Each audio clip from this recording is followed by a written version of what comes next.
Driven to Win presents Sherlock Holmes in the Adventure of the Norwood Builder.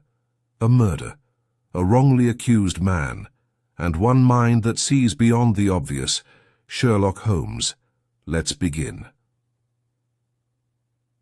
From the point now, expert, said Mr. Sherlock.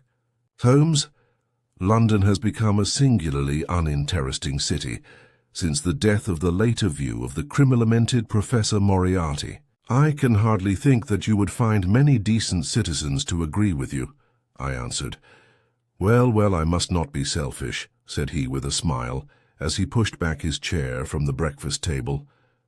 The community is certainly the gainer, and no one the loser, save the poor out-of-work specialist whose occupation is gone. With that man in the field, one's morning paper presented infinite possibilities. Often it was only Thesmolus trace, Watson, the faintest indication, and yet it was enough to tell me that the great malignant brain was there, as the gentlest tremors of the edges of the web remind one of the foul spider which lurks in the center. Petty thefts, wanton assaults, purposeless outrage. To the man who held the clue, all could be worked into one connected whole. To the scientific student of the higher criminal world, no capital in Europe offered the advantages which London then possessed. But now, he shrugged his shoulders in humorous deprecation of the state of things which he had himself done so much to produce.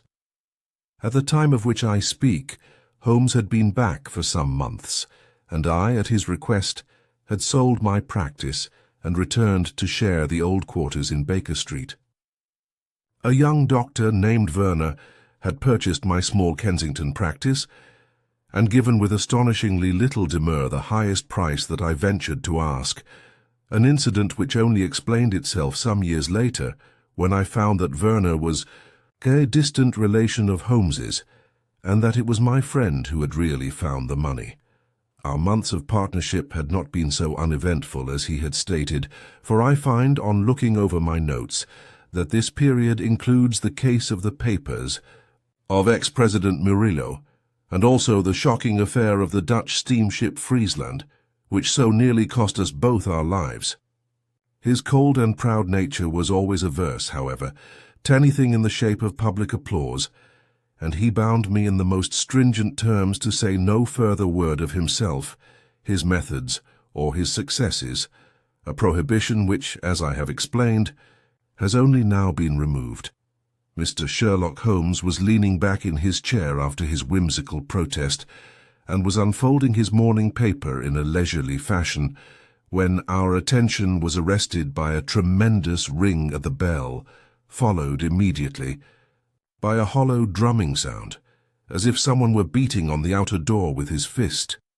As it opened, there came a tumultuous rush into the hall, rapid feet clattered up the stair, and an instant later, a wild-eyed and frantic young man, pale, dishevelled, and palpitating, burst into the room. He looked from one to the other of us, and under our gaze of inquiry he became conscious that some apology was needed for this unceremonious entry. "I'm sorry, Mr. Holmes," he cried. "You mustn't blame me. I am nearly mad. Mr. Holmes, I am the unhappy John Hector Macfarlane."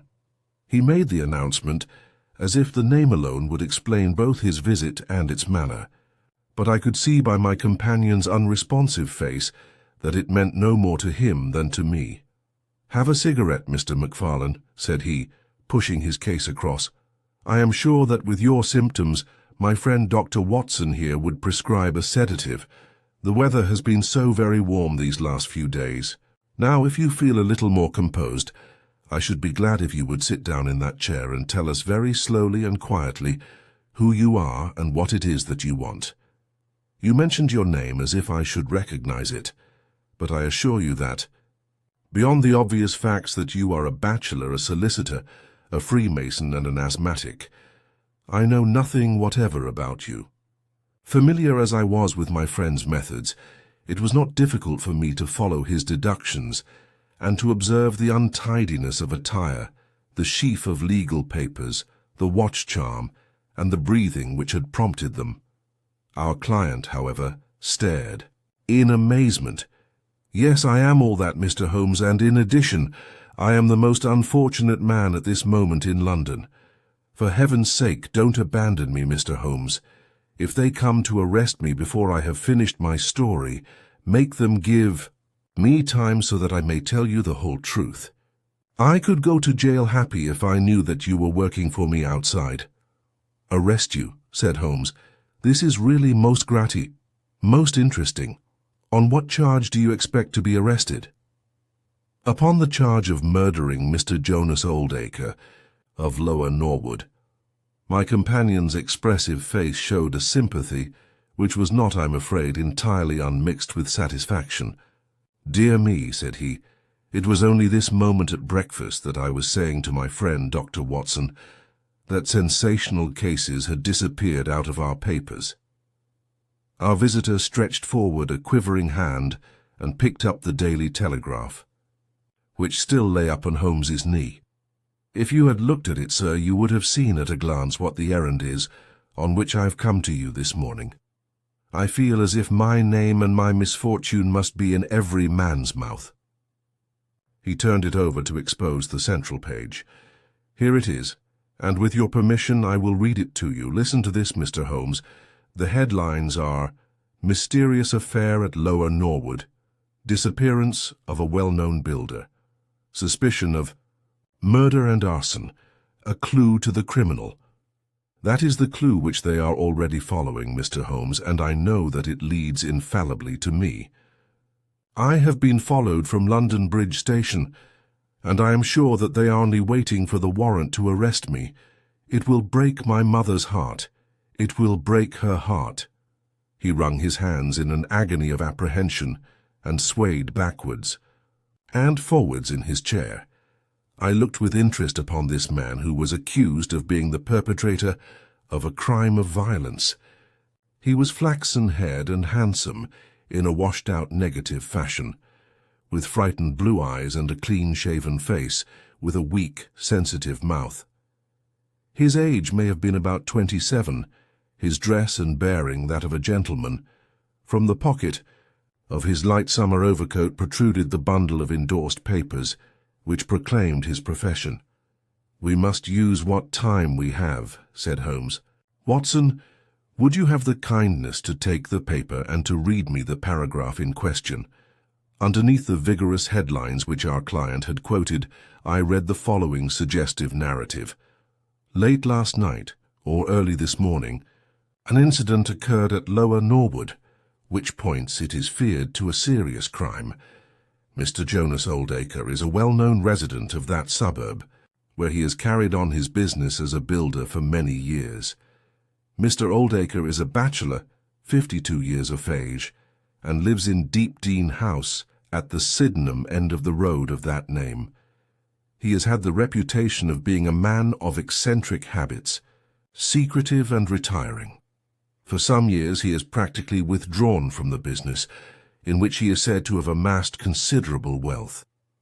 A small timber yard still exists, however, at the back of the house, and last night, about 12 o'clock, an alarm was given that one of the stacks was on fire. The engines were soon upon the spot, but the dry wood burned with great fury, and it was impossible to arrest the conflagration until the stack had been entirely consumed. Up to this point, the incident bore the appearance of an ordinary accident, but fresh indications seemed to point to serious crime. Surprise was expressed at the absence of the master of the establishment from the scene of the fire, and an inquiry followed which showed that he had disappeared from the house.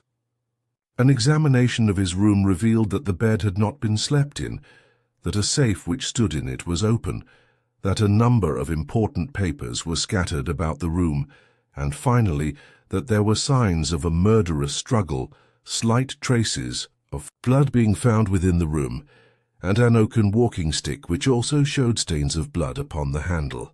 It is known that Mr. Jonas Oldacre had received a late visitor in his bedroom upon that night, and the stick found has been identified as the property of this person, who is a young London solicitor named John Hector Macfarlane. junior partner of Graham and Macfarlane, of 426 Gresham Buildings, EC, the police believe that they have evidence in their possession which supplies a very convincing motive for the crime, and altogether it cannot be doubted that sensational developments will follow. Later, it is rumoured as we go to press that Mr. John Hector Macfarlane has actually been arrested on the charge of the murder of Mr. Jonas Oldacre. It is at least certain that a warrant has been issued. There have been further and sinister developments in the investigation at Norwood, besides the signs of a struggle in the room of the unfortunate builder. It is now known that the French windows of his bedroom, which is on the ground floor, were found to be open, that there were marks as if some bulky object had been dragged across to the wood pile, and finally it is asserted that charred remains have been found among the charcoal ashes of the fire. The police theory is that a most sensational crime has been committed, that the victim was clubbed to death in his own bedroom, his papers rifled, and his dead body dragged across to the wood stack, which was then ignited so as to hide all traces of the crime. The conduct of the criminal investigation has been left in the experienced hands of Inspector Lestrade of Scotland Yard, who is following up the clues with his accustomed energy and sagacity. Sherlock Holmes listened with closed eyes and fingertips together to this remarkable account. "The case has certainly some points of interest," said he in his languid fashion. "May I ask in the first place, Mr. Macfarlane, how it is that you are still at liberty, since there appears to be enough evidence to justify your arrest?" "I live at Torrington Lodge, Blackheath, with me parents, Mr. Holmes, but last night, having to do business very late with Mr. Jonas Oldacre, I stayed at an hotel in Norwood, and came to my business from there. I knew nothing of this affair until I was in the train, when I read what you have just heard. I at once saw the horrible danger of my position, and I hurried to put the case into your hands. I have no doubt that I should have been arrested either at my city office or at my home. A man followed me from London Bridge Station, and I have no doubt— Great heaven, what is that?" It was a clang of the bell, followed instantly by heavy steps upon the stair. A moment later, your old friend Lestrade appeared in the doorway. Over his shoulder I caught a glimpse of one or two uniformed policemen outside. "Mr. John Hector Macfarlane," said Lestrade. Our unfortunate client rose with a ghastly face. "I arrest you for the wilful murder of Mr. Jonas Oldacre, of Lower Norwood." Macfarlane turned to us with a gesture of despair and sank into his chair once more like one who is crushed. "One moment, Lestrade," said Holmes. "Half an hour more or less can make no difference to you, and the gentleman was about to give us an account of this very interesting affair, which might aid us in clearing it up." "I think there will be no difficulty in clearing it up," said Lestrade grimly. "Nonetheless, with your permission, I should be much interested to hear his account." "Well, Mr. Holmes, it is difficult for me to refuse you anything, for you have been of use to the force once or twice in the past, and we owe you a good turn at Scotland Yard," said Lestrade. "At the same time, I must remain with my prisoner, and I am bound to warn him that anything he may say will appear in evidence against him." "I wish nothing better," said our client. "All I ask is that you should hear and recognize the absolute truth." Lestrade looked at his watch. "I'll give you half an hour," said he. "I must explain first," said Macfarlane, "that I knew nothing of Mr. Jonas Oldacre. His name was familiar to me, for many years ago my parents were acquainted with him, but they drifted apart. I was very much surprised, therefore, when yesterday, about 3 o'clock in the afternoon, he walked into my office in the city. But I was still more astonished when he told me the object of his visit. He had in his hand several sheets of a notebook, covered with scribbled writing here, there, and he laid them on my table. 'Here is my will,' said he. 'I want you, Mr. Macfarlane, to cast it into proper legal shape. I will sit here while you do so.' I set myself to copy it, and you can imagine my astonishment when I found that, with some reservations, he had left all his property to me. He was a strange little ferret-like man with white eyelashes, and when I looked up at him, I found his keen grey eyes fixed upon me with an amused expression.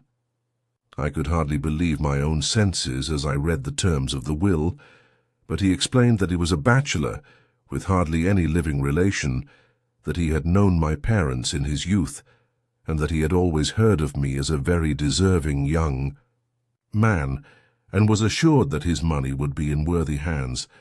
Of course, I could only stammer out my thanks. The will was duly finished, signed, and witnessed by my clerk. This is it on the blue paper, and these slips, as I have explained, are the rough draft. Mr. Jonas Alder Crethen informed me that there were a number of documents, building leases, title deeds, mortgages, scrip, and so forth, which it was necessary that I should see and understand. He said that his mind would not be easy until the whole thing was settled, and he begged me to come out to his house at Norwood that night, bringing the will with me, and to arrange matters.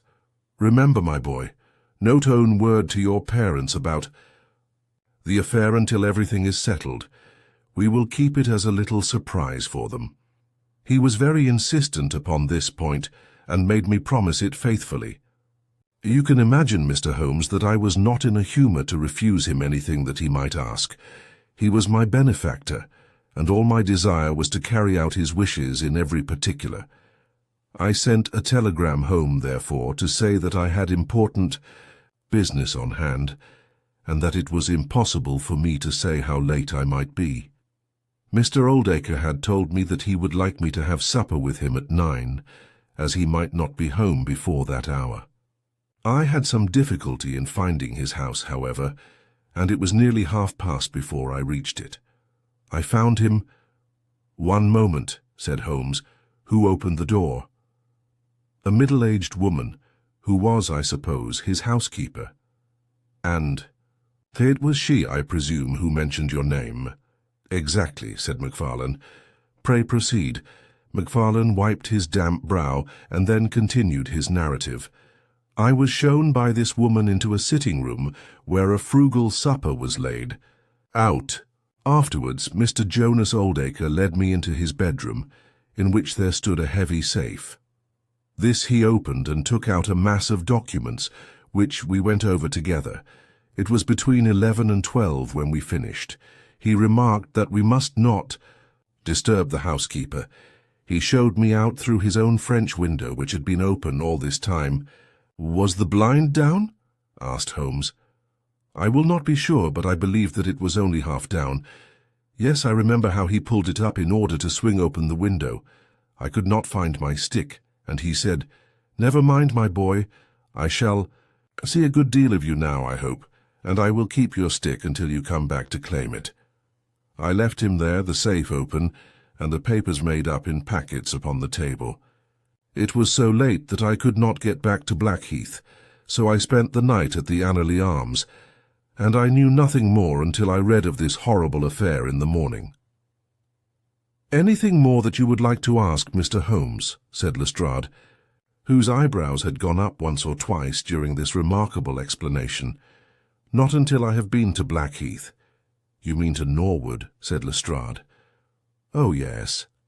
No doubt that is what I must have meant," said Holmes with his enigmatical smile. Lestrade had learned by more experiences than he would care to acknowledge that razor-like brain could cut through that which was impenetrable to him. I saw him look curiously at my companion. "I think I should like to have a word with you presently, Mr. Sherlock Holmes," said he. "Now, Mr. Macfarlane, 2 of my constables are at the door, and there is a 4-wheeler waiting." The wretched young man arose, and with a last beseeching glance at us walked from the room. The officers conducted him to the cab, but Lestrade remained. Holmes had picked up the pages which formed the rough draft of the will, and was looking at them with the keenest interest upon his face. "There are some points about that document, Lestrade, are there not?" said he, pushing them over. The official looked at them with a puzzled expression. I can read the first few lines, and these in the middle of the second page, and one or two at the end. Those are as clear as print, said he, but the writing in between is very bad, and there are 3 places where I cannot read it at all. What do you make of that? Said Holmes. Well, what do you make of it? That it was written in a train. The good writing represents stations, the bad writing movement, and the very bad writing passing over points. A scientific expert would pronounce at once that this was drawn up on a suburban line, since nowhere save in the immediate vicinity of a great city could there be so quick a succession of points. Granting that his whole journey was occupied in drawing up the will, then the train was an express, only stopping once between Norwood and London Bridge. Lestrade began to laugh. "You are too many for me when you begin to get on your theories, Mr. Holmes," said he. "How does this bear on the case?" "Well, it corroborates the young man's story, to the extent that the will was drawn up by Jonas Oldacre in his journey yesterday. It is curious, is it not, that a man should draw up so important a document in so haphazard a fashion. It suggests that he did not think it was going to be of much practical importance.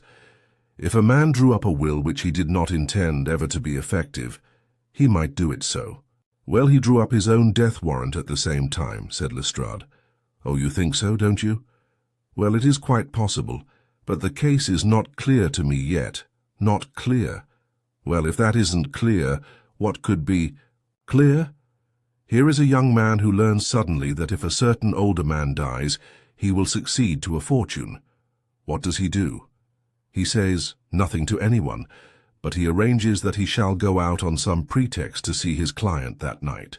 He waits until the only other person in the house is in bed, and then in the solitude of a man's room he murders him, burns his body in the woodpile, and departs to a neighboring hotel. The bloodstains in the room and also on the stick are very slight. It is probable that he imagined his crime to be a bloodless one, and hoped that if the body were consumed, it would hide all traces of themthod of his death, traces which for some reason must have pointed to him. Is all this not obvious?" "It strikes me, my good Lestrade, as being just a trifle too obvious," said Holmes. "You do not add imagination to your other great qualities, but if you could for one moment put yourself in the place of this young man, would you choose every night after the will had been made to commit your crime? Would it not seem dangerous to you to make so very close a relation between the 2 incidents? Again, would you choose an occasion when you are known to be in the house, when a servant has let you in? And finally, would you take the great pains to conceal the body and yet leave your own stick as a sign that you were the criminal? Confess, Lestrade, that all this is very unlikely. As to the stick, Mr. Holmes, you know as well as I do that a criminal is often flurried and does things which a cool man would avoid. He was very likely afraid to go back to the room. Give me another theory that would fit the facts." "I could very easily give you half a dozen," said Holmes. "Here, for example, is a very possible and even probable one. I make you a free present of it. The older man is showing documents which are of evident value. A passing tramp sees them through the window, the blind of which is only half down. Exit the solicitor, enter the tramp. He seizes a stick which he observes there, kills Oldacre, and departs after burning the body. Why should the tramp burn the body? For the matter of that, why should Macfarlane? To hide some evidence. Possibly the tramp wanted to hide that any murder at all had been committed. And why did the tramp take nothing?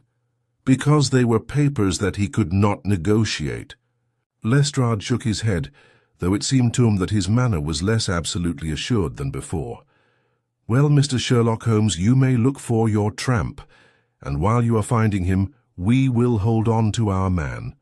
The future will show which is right.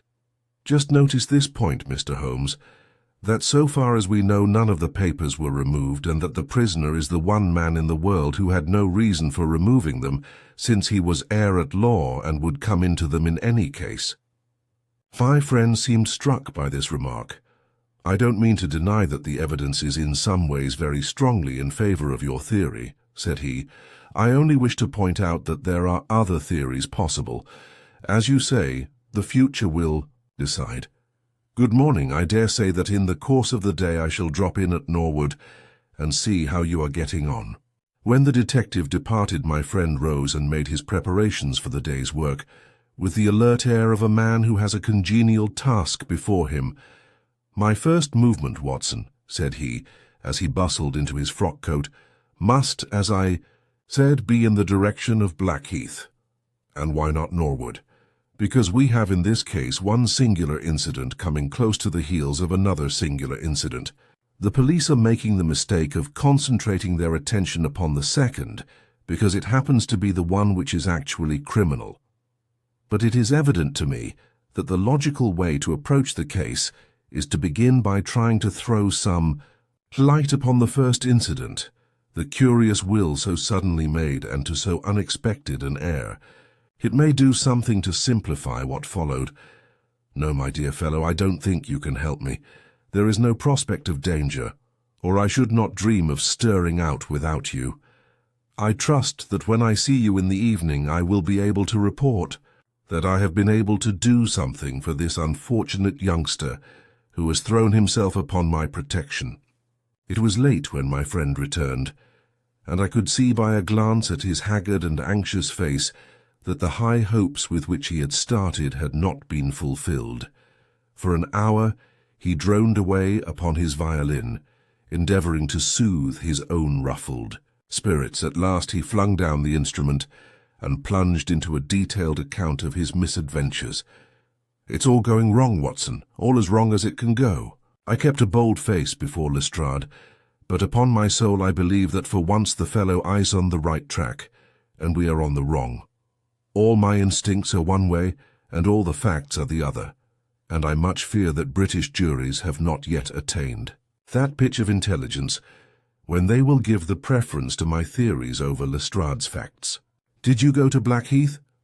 Yes, Watson, I went there, and I found very quickly that the late lamented Oldacre was a pretty considerable blackguard. The father was away in search of his son. The mother was at home, a little, fluffy, blue-eyed person in a tremor of fear and indignation. Of course, she would not admit even the possibility of his guilt, but she would not express either surprise or regret over the fate of Oldacre. On the contrary, she spoke of him with such bitterness that she was unconsciously considerably strengthening the case of the police, for, of course, if her son had heard her speak of the man in this fashion, it would predispose him towards hatred and violence. He was more like a malignant and cunning ape than a human being, said she, and he always was ever since he was a young man. You knew him at that time, said I. Yes, I knew him well. In fact, he was an old suitor of mine. Thank heaven that I had the sensato turn away from him and to marry a better, if a poorer man. I was engaged to him, Mr. Holmes, when I heard a shocking story of how he had turned a cat loose in an aviary, and I was so horrified at his brutal cruelty that I would have nothing more to do with him. She rummaged in a bureau, and presently she produced a photograph of a woman, shamefully defaced and mutilated with a knife. That is my own photograph, she said. He sent it to me in that state with his curse upon my wedding morning. Well, said I, at least he has forgiven you now, since he has left all his property to your son. Neither my son nor I want anything from Jonas Oldacre, dead or alive, she cried with a proper spirit. There is a God in heaven, Mr. Holmes, and that same God who has punished that wicked man will show in his own good time that my son's hands are guiltless of his blood. Well, I tried 1 or 2 leads, but could get at nothing which would help our hypothesis, and several points which would make against it. I gave it up at last, and off I went to Norwood. This place, Deep Dean House, is a big modern villa of staring brick, standing back in its own grounds, with a laurel-clumped lawn in front of it. To the right and some distance back from the road was the timber yard which had been the scene of the fire. Here's a rough plan on a leaf of my notebook. This window on the left is the one which opens into Oldacre's room. You can look into it from the road, you see. That is about the only bit of consolation I have had today. Lestrade was not there, but his head constable did the honours. They had just made a great treasure trove. They had spent the morning raking among thiches of the burned woodpile, and besides the charred organic remains, they had secured several discoloured metal discs. I examined them with care, and there was no doubt that they were trusser buttons. I even distinguished that one of them was marked with the name of Hyams, who was Oldacre's tailor. I then worked the lawn very carefully for signs and traces, but this drought has made everything as hard as iron. Nothing was to be seen save that some body or bundle had been dragged through a low privet hedge, which is in a line with the woodpile. All that, of course, fits in with the official theory. I crawled about the lawn with an August sun on my back, but I got up at the end of an hour no wiser than before. Well, after this fiasco, I went into the bedroom and examined that also. The bloodstains were every slight mere smears and discolorations, but undoubtedly fresh. The stick had been removed, but there also the marks were slight. There is no doubt about the stick belonging to our client. Headmits it. Footmarks of both men could be made out on the carpet, but none of any third person, which again is a trick for the other side. They were piling up their score all the time, and we were at a standstill. Only one little gleam of hope did I get, and yet it amounted to nothing. I examined the contents of the safe, most of which had been taken out and left on the table. The papers had been made up into sealed envelopes, one or two of which had been opened by the police. They were not, so far as I could judge, of any great value, nor did the bank book show that Mr. Oldacre was in such very affluent circumstances, but it seemed to me that all the papers were not there. There were allusions to some deeds, possibly the more valuable, which I could not find. This, of course, if we could definitely prove it, would turn Lestrade's argument against himself, for who would steal a thing if he knew that he would shortly inherit it? Finally, having drawn every other cover, and picked up no scent, I tried my luck with the housekeeper. Mrs. Lexington is her name, a little dark, silent person, with suspicious and sidelong eyes. She could tell us something if she would. I am convinced of it, but she was as close as wax. Yes, she had let Mr. MacFarlane in at 9:30. She wished her hand had withered before she had done so. She had gone to bed at 10:30. Her room was at the other end of the house, and she could hear nothing of what passed. Mr. MacFarlane had left his hat, and to the best of her belief his stick, in the hall. She had been awakened by the alarm of fire. Her poor dear master had certainly been murdered. Had he any enemies? Well, every man had enemies, but Mr. Oldacre kept himself very much to himself, and only met people in the way of business. She had seen the buttons, and was sure that they belonged to the clothes which he had worn last night. The woodpile was very dry, for it had not rained for a month. It burned like tinder, and by the time she reached the spot nothing could be seen but flames. She and all the firemen smelled the burned flesh from inside it. She knew nothing of the papers, nor of Mr. Oldacre's private affairs. So, my dear Watson, there's my report of a failure, and yet, he clenched his thin hands in a paroxysm of conviction, I know it's all wrong. I feel it in my bones. There is something that has not come out, and that housekeeper knows it. There was a sort of sulky defiance in her eyes, which only goes with guilty knowledge. However, there's no good talking any more about it, Watson. But unless some lucky chance comes our way, I fear that the Norwood disappearance case will not figure in that chronicle of our successes, which I foresee that a patient public will sooner or later have to endure. Surely, said I, the man's appearance would go far with any jury. That is a dangerous argument, my dear Watson. You remember that terrible murderer, Bert Stevens, who wanted us to get him off in '87. Is there ever a more mild-mannered Sunday school young man? It is true. Unless we succeed in establishing an alternative theory, this man is lost. You can hardly find a flaw in the case which can now be presented against him, and all further investigation has served to strengthen it. By the way, there is one curious little point about those papers which may serve us as the starting point for an inquiry. On looking over the bank book, I found that the low state of the balance was principally due to large cheques which have been made out during the last year to Mr. Cornelius.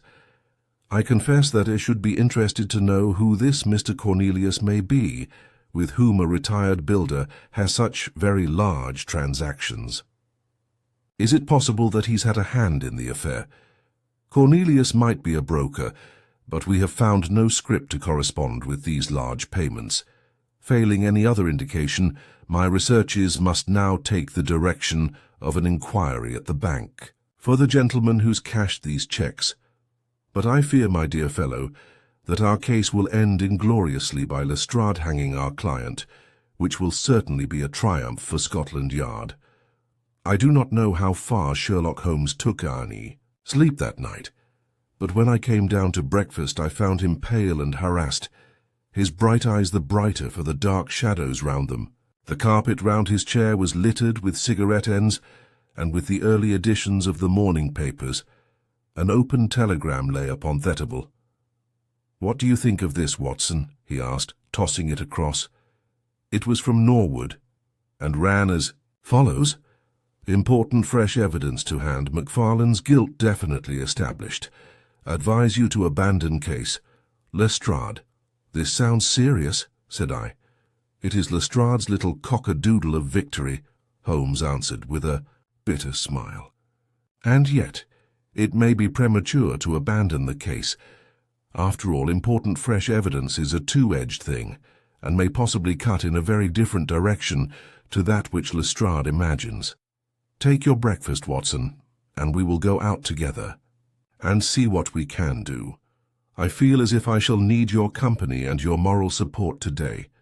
My friend had no breakfast himself, for it was one of his peculiarities that in his more intense moments he would permit himself no food, and I have known him presume upon his iron strength until he has fainted from pure inanition.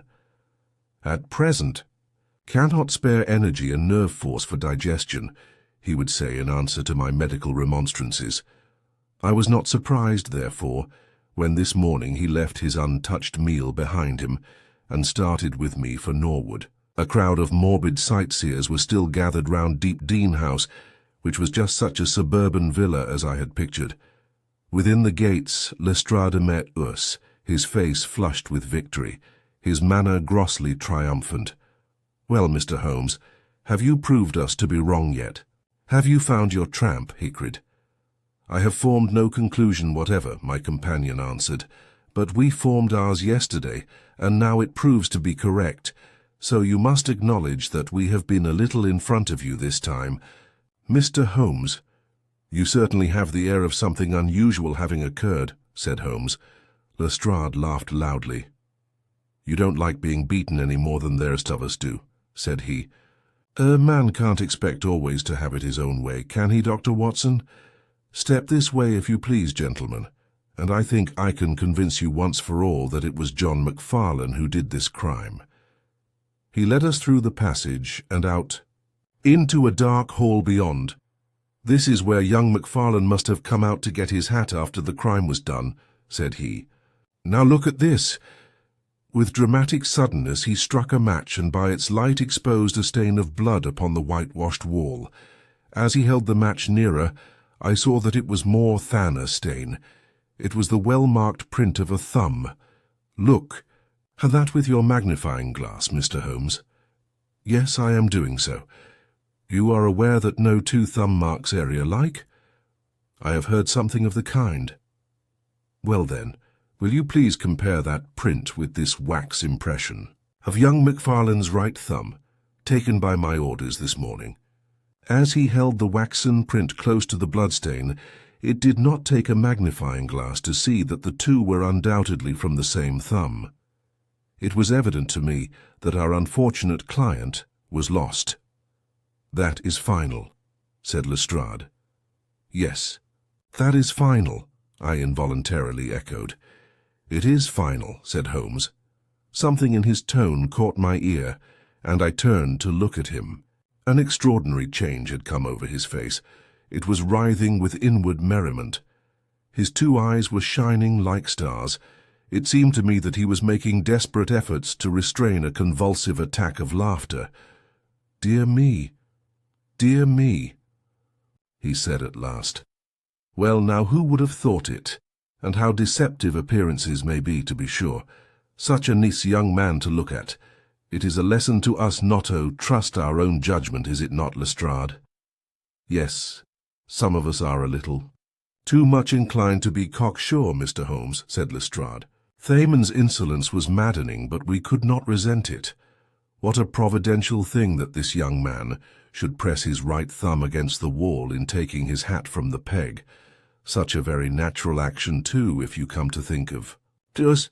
Holmes was outwardly calm, but his whole body gave a wriggle of suppressed excitement as he spoke. "By the way, Lestrade, who made this remarkable discovery?" "It was the housekeeper, Mrs. Lexington, who drew the night constable's attention to it." "Where was the night constable?" "He remained on guard in the bedroom where the crime was committed, so as to see that nothing was touched." "But why didn't the police see this mark yesterday?" "Well, we had no particular reason to make a careful examination of the hall. Besides, it's not in a very prominent place, as you see." "No, no, of course not. I suppose there is no doubt." "That the mark was there yesterday?" Lestrade looked at Holmes as if he thought he was going out of his mind. I confess that I was myself surprised both at his hilarious manner and at his rather wild observation. "I don't know whether you think that Macfarlane came out of jail in the dead of the night in order to strengthen the evidence against himself," said Lestrade. "I leave it to any expert in the world whether that is not the mark of his thumb." "It is unquestionably the mark of his thumb." "There, that's enough," said Lestrade. "I am a practical man, Mr. Holmes, and when I have got my evidence I come to my conclusions. If you have anything to say, you will find me writing my report in the sitting-room." Holmes had recovered his equanimity, though I still seemed to detect gleams of amusement in his expression. "Dear me, this is a very sad development, Watson, is it not?" said he, "and yet there are singular points about it which hold out some hopes for our client." "I am delighted to hear it," said I heartily. "I was afraid it was all up with him." "I would hardly go so far as to say that, my dear Watson. The fact is that there is one really serious flaw in this evidence, to which our friend attaches so much importance." "Indeed, Holmes, what is it?" "Only this, that I know that that mark was not there when I examined the hall yesterday. And now, Watson, let us have a little stroll round in the sunshine." With a confused brain, but with a heart into which some warmth of hope was returning, I accompanied my friend in a walk round the garden. Holmes took each face of the house in turn and examined it with great interest. He then led the way inside and went over the whole building from basement to attics. Most of the rooms were unfurnished, but nonetheless, Holmes inspected them all minutely. Finally, on the top corridor, which ran outside 3 untenanted bedrooms, he again was seized with a spasm of merriment. "There are really some very unique features about this case, Watson," said he. "I think it is time now that we took our friend Lestrade into our confidence. He has had his little smile at our expense, and perhaps we may do as much by him, if my reading of this problem proves to be correct. Yes, I think I see how we should approach it." The Scotland Yard inspector was still writing in the parlour when Holmes interrupted him. "I understood that you were writing a report of this case," said he. "So I am. Don't you think it may be a little premature?" "I can't help thinking that your evidence is not complete." Lestrade knew my friend too well to disregard his words. He laid down his pen and looked curiously at him. "What do you mean, Mr. Holmes?" "Only that there is an important witness whom you have not seen. Can you produce him?" "I think I can." "Then do so. I will do my best. How many constables have you? There are 3 within call. Excellent, said Holmes. May I ask if they're all large, able-bodied men with powerful voices? I have no doubt they are, though I fail to see what their voices have to do with it. Perhaps I can help you to see that, and 1 or 2 other things as well, said Holmes. Kindly summon your men, and I will try. 5 minutes later, 3 policemen had assembled in the hall. In the outhouse you will find a considerable quantity of straw, said Holmes. I will ask you to carry in 2 bundles of it. I think it will be of the greatest assistance in producing the witness whom I require. Thank you very much. I believe you have some matches in your pocket, Watson. Now, Mr. Lestrade, I will ask you all to accompany me to the top landing. As I have said, there was a broad corridor there which ran outside 3 empty bedrooms. At the end of the corridor we were all marshalled by Sherlock Holmes, the constables grinning and Lestrade staring at my friend, with amazement, expectation, and derision chasing each other across his features. Holmes stood before us with the air of a conjurer who is performing a trick. Would you kindly send one of your constables for 2 buckets of water? Put the straw on the floor here, free from the wall on either side. Now I think that we are all ready. Lestrade's face had begun to grow red and angry. I don't know whether you are playing a game with us, Mr. Sherlock Holmes, said he. If you know anything, you can surely say it without all this tomfoolery. I assure you, my good Lestrade, that I have an excellent reason for everything that I do. You may possibly remember that you chaffed me a little some hours ago when the sun seemed on your side of the hedge, so you must not grudge me a little pomp and ceremony now. Might I ask you, Watson, to open that window and then to put a match to the edge of the straw? I did so, and driven by the draught, a coil of grey smoke swirled down the corridor, while feathery straw crackled and flamed. Now we must see if we can find this witness for you, Lestrade. Might I ask you all to join in the cry of fire? Now then, 1, 2, 3, fire! We all yelled. Thank you. I will trouble you once again. Fire. Just once more, gentlemen. And all together. Fire. The shout must have rung over Norwood. It had hardly died away when an amazing thing happened. A door suddenly flew open out of what appeared to be solid wall at the end of the corridor, and a little wizened man darted out of it, like a rabbit out of its burrow. Capital, said Holmes calmly. Watson, a bucket of water over the straw. That will do. Lestrade, allow me to present you with your principal missing witness, Mr. Jonas Oldacre. The detective stared at the newcomer with blank amazement. The latter was blinking in the bright light of the corridor and peering at us and at the smouldering fire. It was an odious face, crafty, vicious, malignant, with shifty, light grey eyes and white eyelashes. "What's this, then?" said Lestrade. "At last. What have you been doing all this time, eh?" Oldacre gave an uneasy laugh, shrinking back from the furious red face of the angry detective. "I have done no harm." "No harm? You have done your best to get an innocent man hanged. If it wasn't for this gentleman here, I am not sure that you would not have succeeded." The wretched creature began to whimper. "I am sure, sir, it was only my practical joke." "Oh, a joke, was it? You won't find the laugh on your side, I promise you. Take him down and keep him in the sitting-room until I come. Mr. Holmes," he continued when they had gone, "I could not speak before the constables, but I don't mind saying in the presence of Dr. Watson that this is the brightest thing that you have done yet, though it is a mystery to me how you did it. You have saved an innocent man's life, and you have prevented a very grave scandal which would have ruined my reputation in the force." Holmes smiled and clapped Lestrade upon the shoulder. "Instead of being ruined, my good sir, you will find that your reputation has been enormously enhanced.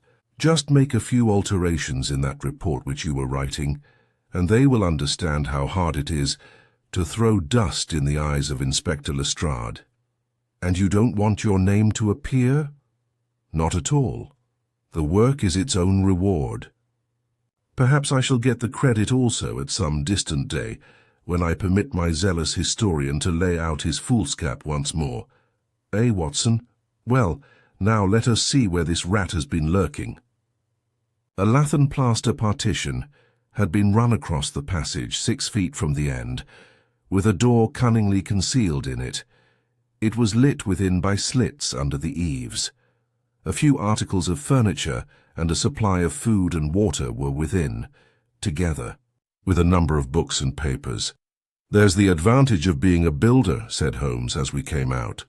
He was able to fix up his own little hiding place without any confederate, save, of course, that precious housekeeper office, whom I should lose no time in adding to your bag, Lestrade. I'll take your advice. But how did you know of this place, Mr. Holmes? I made up my mind that the fellow was in hiding in the house. When I paced one corridor, and found it 6 feet shorter than the corresponding one below, it was pretty clear where he was. I thought he had not the nerve to lie quiet before an alarm of fire. We could, of course, have gone in and taken him, but it amused me to make him reveal himself. Besides, I owed you a little mystification, Lestrade, for your chaff in the morning. Well, sir, you certainly got equal with me on that. But how in the world did you know that he was in the house at all? The thumb mark, Lestrade. You said it was final, and so it was, in a very different sense. I knew it had not been there the day before. I pay a good deal of attention to matters, of detail, as you may have observed, and I had examined the hall and was sure that the wall was clear. Therefore it had been put on during the night. But how? Very simply. When those packets were sealed up, Jonas Oldacre got Macfarlane to secure one of the seals by putting his thumb upon the soft wax. It would be done so quickly and so naturally that I dare say the young man himself has no recollection of it. Very likely it just so happened, and Oldacre had himself no notion of the use he would put it to. Brooding over the case in that den of his, it suddenly struck him what absolutely damned evidence he could make against Macfarlane by using that thumb mark. It was the simplest thing in the world for him to take a wax impression from the seal, to moisten it in as much blood as he could it from a pinprick, and to put the mark upon the wall during the night, either with his own hand or with that of his housekeeper.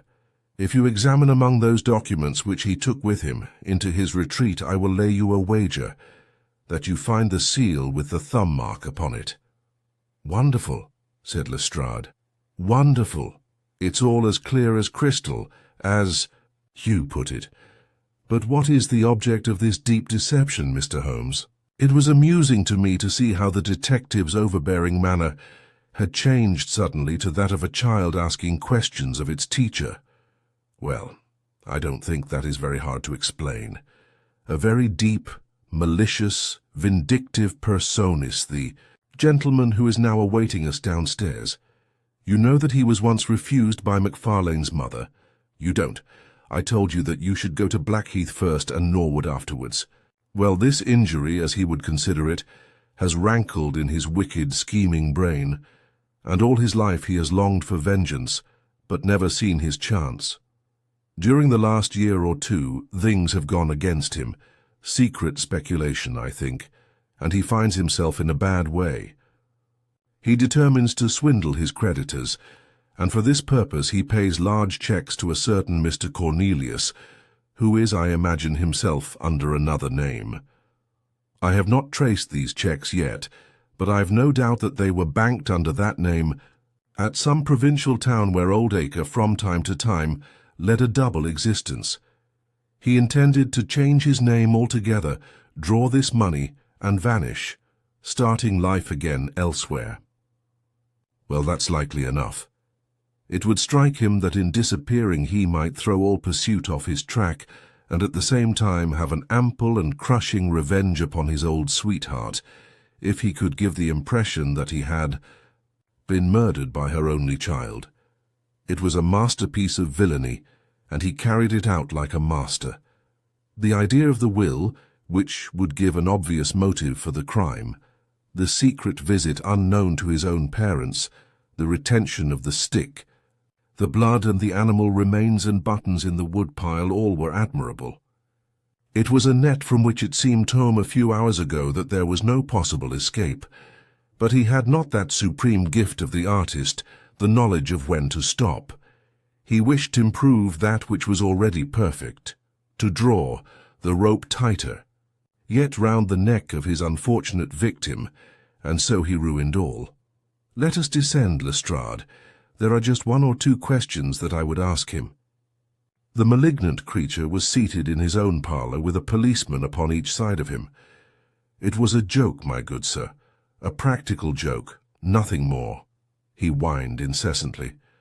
I assure you, sir, that I simply concealed myself in order to. See the effect of my disappearance, and I am sure that you would not be so unjust as to imagine that I would have allowed any harm to befall poor young Mr. Macfarlane. That's for a jury to decide, said Lestrade. Anyhow, we shall have you on a charge of conspiracy, if not for attempted murder. And you'll probably find that your creditors will impound the banking account of Mr. Cornelius, said Holmes. The little man started and turned his malignant eyes upon my friend. I have to thank you for a good deal, said he. Perhaps I'll pay my debt some day. Holmes smiled indulgently. I fancy that for some few years you will find your time very fully occupied, said he. By the way, what was it you put into the woodpile besides your old trousers? A dead dog or rabbits or what? You won't tell? Dear me, how very unkind of you. Well, I dare say that a couple of rabbits would account both for the blood and for the charred ashes. If ever you write an account, Watson, you can make rabbits serve your turn. And so another mystery is solved, not by force but by the brilliance of Sherlock Holmes. Where others saw guilt, he uncovered truth. Thank you for listening to The Adventure of the Norwood Builder. New cases coming daily. Don't forget to follow and let us know in the comments, what did you think of this mystery?